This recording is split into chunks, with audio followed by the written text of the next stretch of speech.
Welcome student.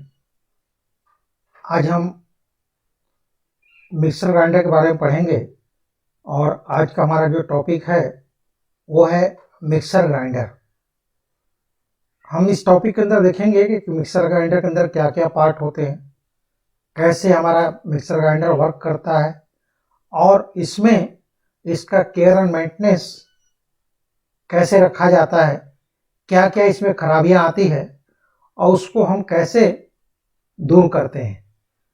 तो चलिए हम मिक्सर ग्राइंडर के बारे में पढ़ते हैं कि एक मिक्सर ग्राइंडर कैसे वर्क करता है।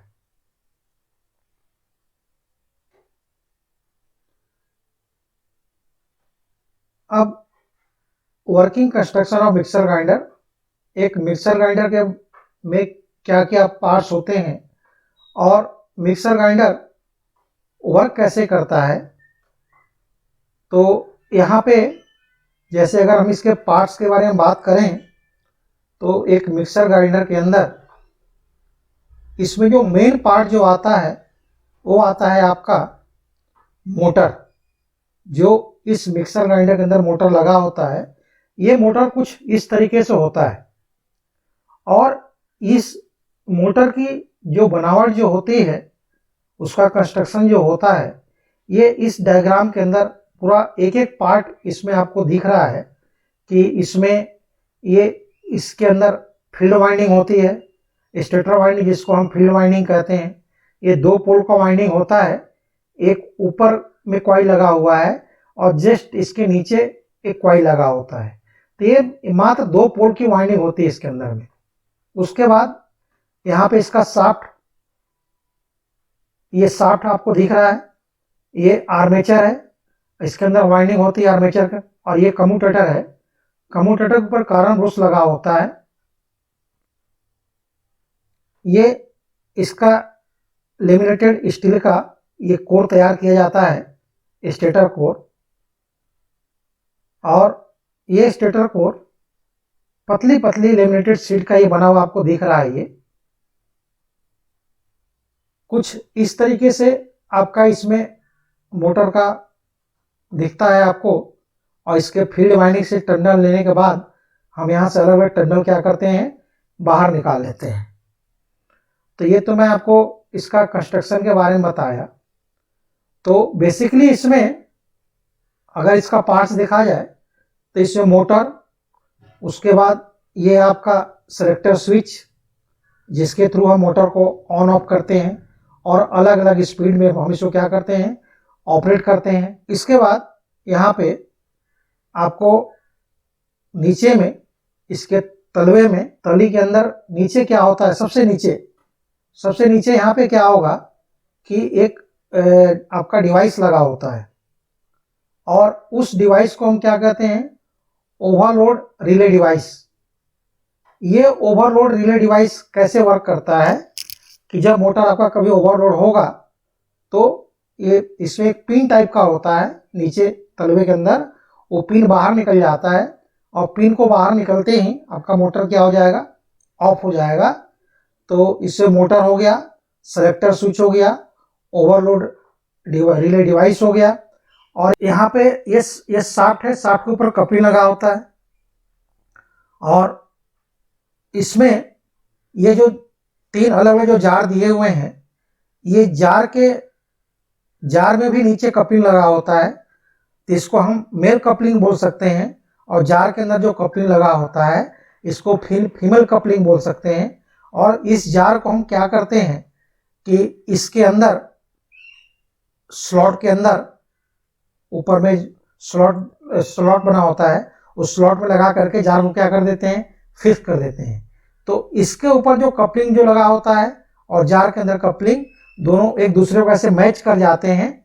और जैसे ही हम इस सेलेक्टर स्विच के थ्रू इसको ऑन करेंगे तो ये क्या करेगा, मोटर इसको घुमाएगा। जार के अंदर जो ब्लेड लगा होता है वो ब्लेड को घुमाएगा और उससे इसके अंदर जो भी वस्तु हम रखे रहते हैं वो वस्तु क्या हो जाती है, ग्राइंड हो जाती है, पीस जाती है। तो आमतौर पे इसमें 3 जार होते हैं। एक छोटा जार जिसमें चटनी वगैरह मसाले वगैरह पीसने काम में आता है, बाकी इसमें एक वेट जार होता है और एक आपका क्या बोलना चाहिए, ड्राई जार होता है, जिसमें आप गीला और सूखा दो अलग अलग मटेरियल क्या कर सकते हैं, ड्राई कर सकते हैं। तो इस तरीके से आपको मैं पूरे इसके पार्ट्स के बारे में बताया। अब इसमें जो मोटर जो लगा होता है उस मोटर के बारे में हम देखते हैं कि यहाँ पे मिक्सर ग्राइंडर के अंदर जो मोटर यूज किया जाता है वो मोटर डीसी सीरीज मोटर होता है, जो कि डीसी सप्लाई पे वर्क करता है। लेकिन हमारे घरों में जो सप्लाई जो होती है एसी होती है, तो वो जो डीसी सीरीज मोटर जो होता है उसको हम उसके बनावट में, उसके कंस्ट्रक्शन में कुछ चेंजेस करते हैं। और वो चेंजेस क्या करते हैं, वो चेंजेस हम कुछ इसमें इस तरीके से करते हैं कि यहाँ पे आप देख रहे हैं कि इसका जो ये फील्ड का जो फील्ड में जो पोल जो होते हैं, ये पोल पतली पतली सिलिकॉन स्टील की पत्तियों को लेमिनेटेड करके बनाया जाता है। जैसे आपको यहाँ दिख रहा है, ये फील्ड लेमिनेटेड पतली पतली शीट की बनी होती है। तो एक चेंजेस तो इसके अंदर हम ये करते हैं। दूसरा हम चेंजेस इसमें ये करते हैं कि यहाँ पे ये जो फील्ड के अंदर जो हम वाइंडिंग करेंगे, वो वाइंडिंग में टर्न हम क्या करके बढ़ा देते हैं, नंबर ऑफ टर्न और फील्ड वाइंडिंग। फील्ड वाइंडिंग में जो टर्न जो होता है उस टर्न को क्या किया जाता है, बढ़ा दिया जाता है। तो ये दो चेंजेस अगर हम एक डीसी सीरीज मोटर के अंदर कर दें तो ये मोटर हमारा एसी सप्लाई पे भी वर्क करने लगता है। और तब इस मोटर को हम क्या कहते हैं, यूनिवर्सल मोटर। और इसका नाम यूनिवर्सल मोटर इसलिए पड़ा चूंकि ये एसी और डीसी दोनों ही सप्लाई पे बड़ा ही अच्छे तरीके से, संतोषप्रद तरीके से ये मोटर क्या करता है, वर्क करता है। तो यहाँ पे देख रहे हैं आप, इसका कंस्ट्रक्शन देख रहे हैं, ये फील्ड वाइंडिंग है। इसमें दो पोल होते हैं, इसमें एक नॉर्थ पोल और ये साउथ पोल। तो ये फील्ड वाइंडिंग हो गई। बीच में आपका रोटर होता है जिसके अंदर वाइंडिंग होती है, आर्मेचर वाइंडिंग होती है, और कम्यूटेटर होता है जिसके ऊपर ये कार्बन ब्रश लगे होते हैं। तो यहाँ पे ये जो आर्मेचर जो होगा वो आर्मेचर फील्ड वाइंडिंग के सीरीज में होता है।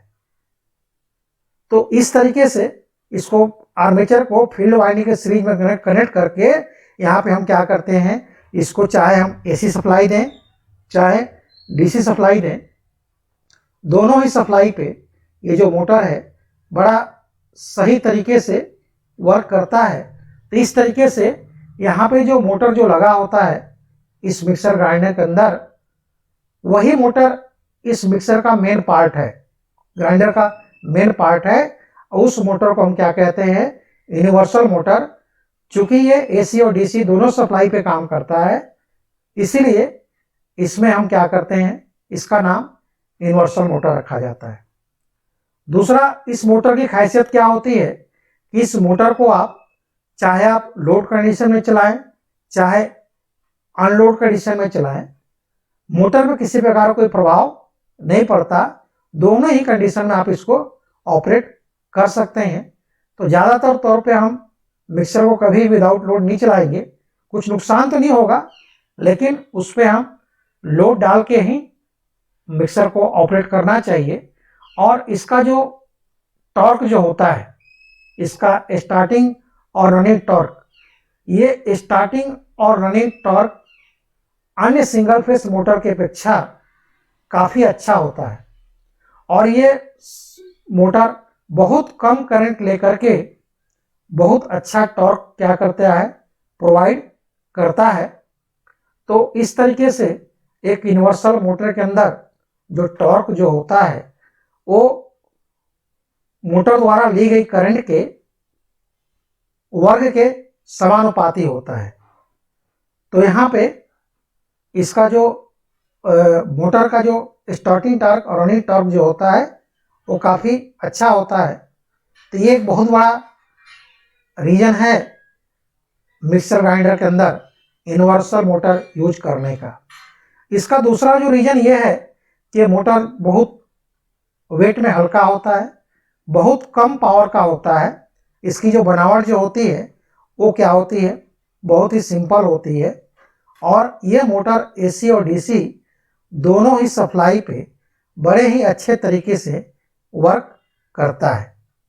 और अगर इस हम मोटर की कैरेक्टरिस्टिक्स के बारे में बात करें तो ये मोटर बहुत कम आउटपुट पावर लेकर के, इनपुट पावर लेकर के, और साइज में भी बहुत छोटा होता है। और इसकी जो स्टार्टिंग और जो रनिंग टॉर्क जो होती है, ये स्टार्टिंग और रनिंग टॉर्क काफ़ी हाई होता है। और ये मोटर बिना किसी लॉसेस के एसी और डीसी दोनों ही सप्लाई पे क्या करता है, वर्क करता है। दूसरी चीज यहाँ पे एक बहुत बड़ा इस मोटर का इम्पोर्टेंस ये है कि इस मोटर को आप एसी और डीसी दोनों ही सप्लाई पे ऑपरेट कर सकते हैं। और ये मिक्सर ग्राइंडर दो तरीके का होता है। एक होता है आपका domestic mixer grinder. Domestic mixer grinder ये करीबन 550 वाट के होते हैं और ये 3000 से लेकर के 18000 इसका आरपीएम होता है। और जो कमर्शियल मिक्सर ग्राइंडर जो होते हैं वो 1000 वाट या उससे ऊपर के होते हैं और उसकी जो आरपीएम जो होती है वो आरपीएम करीबन 18000 से लेकर के 30000 तक इसका आरपीएम होता है कमर्शियल मिक्सर ग्राइंडर का। तो इस तरीके से दो प्रकार का मिक्सर ग्राइंडर देखा आपने, डोमेस्टिक और कमर्शियल।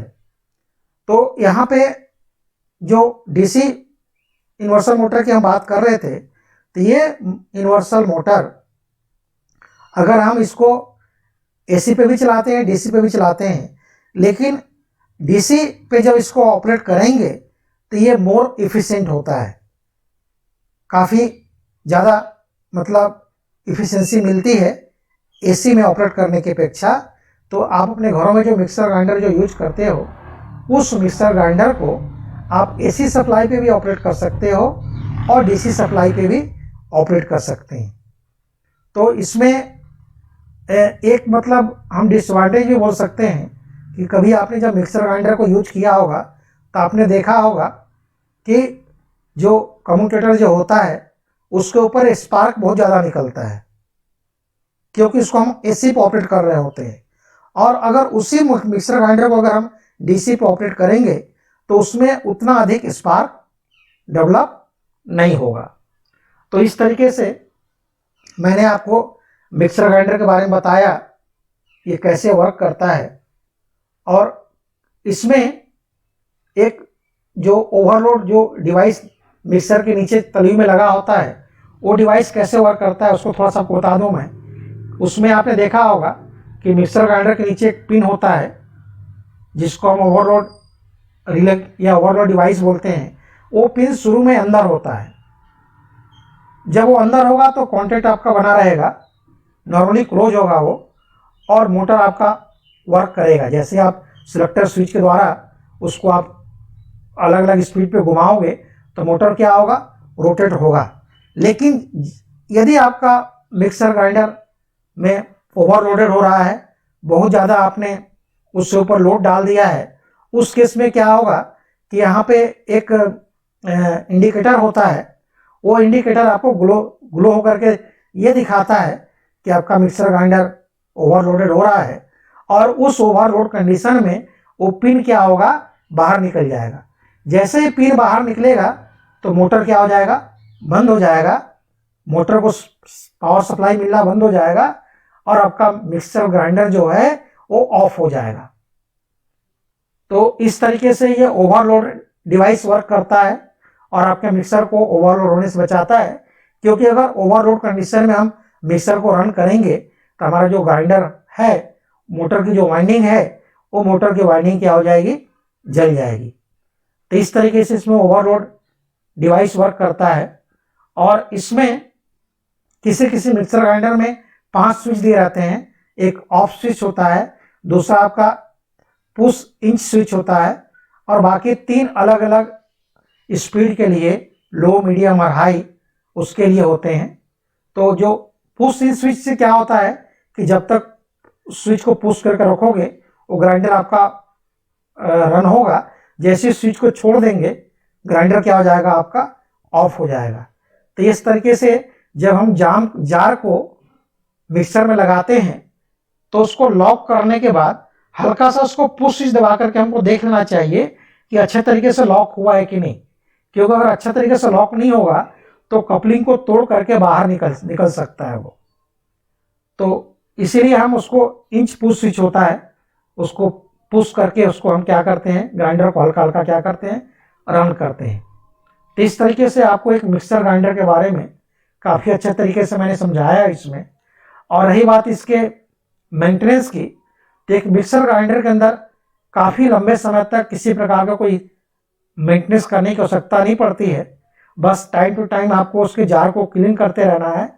और उसमें जो सेलेक्टर स्विच होता है वो कई बार नोब खराब हो जाता है, या फिर आपका जो पावर लीड है वो लीड कई बार खराब हो जाती है। आपको मिक्सर ग्राइंडर के अंदर जो मोटर के साथ जो कपलिंग लगा होता है वो कपलिंग भी काफ़ी समय के बाद अगर ख़राब हो जाता है तो उसको आप रिप्लेस कर सकते हो। जार के अंदर जो कपलिंग लगा होता है वो कपलिंग ख़राब हो जाता है, उसको भी हम रिप्लेस कर सकते हैं। जार के ब्लेड को हम रिप्लेस कर सकते हैं। और एक और इसमें मेंटेनेंस आता है, और वो मेंटेनेंस क्या है कि जो कम्यूटेटर के ऊपर जो कार्बन ब्रश जो होता है वो कार्बन ब्रश धीरे धीरे क्या होता है, घिसते चले जाता है। तो जब कार्बन ब्रश आपका पूरी तरह से घिस जाएगा तो मिक्सर ग्राइंडर आपका वर्क करना बंद कर देगा। उस केस में क्या करना पड़ेगा, आपको कार्बन ब्रश को हमको क्या करना पड़ेगा, रिप्लेस करना पड़ेगा। तो इस तरीके से मैंने इस टॉपिक के अंदर मिक्सर ग्राइंडर के बारे में काफ़ी अच्छे तरीके से आपको समझाया है। आई होप आपको वीडियो का समझ में आ गया होगा। और किसी प्रकार का अगर डाउट हो तो आप कमेंट बॉक्स में जा कर के आप उसमें कमेंट कीजिए, मैं आपके प्रश्नों का रिप्लाई जरूर दूंगा। धन्यवाद।